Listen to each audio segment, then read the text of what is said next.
With his take on these events, we bring in former Reagan senior advisor Ed Rollins. He is right here beside me in New York. So, Ed, great to see you. Thank you. Always a pleasure. So, you're watching, as I am, all of these events unfold. You have seen some pretty crazy times, some pretty intense times. Does this match those? It doesn't match the intense ones in the sense of the big war protests and what have you. But I get very concerned early in a campaign that this is starting up. And there's a pattern that's developing, and the crowds weren't massive, but they will become massive as you get further on. I think, you know, it's not a reality show here. It's almost a new survival. How do you survive a presidential? I mean, I've never seen a candidate have to go through the barriers as he did. But I think it did nothing but enhance him. This is a two-day conference.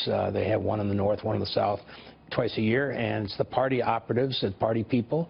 1,000 people usually attend. They will talk about nothing but this event the whole time. This absolutely helped Trump in California, I promise you. It certainly did, in the sense that he didn't leave. He took whatever physical risk he felt like he needed to take to be there and to speak. He didn't flinch, and the critical thing here is at this period of time, people are looking for strength, whether it's fighting ISIS or fighting whatever the terrorism that's out in the world.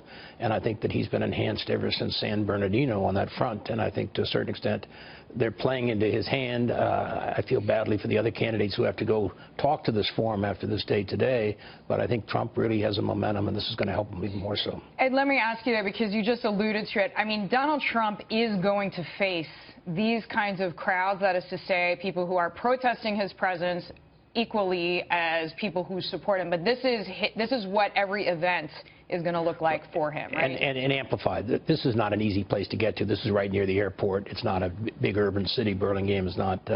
As we get closer and closer to Cleveland, which is obviously an urban city, a very heavy Democrat city, heavy Union city, it's going to be fierce and rough, and every group normally comes to a convention to protest. So my sense is, if Trump is the nominee, which I anticipate at this point he's going to be, he's going to have this all the way through, and they clearly have to increase the security for him and his own protection.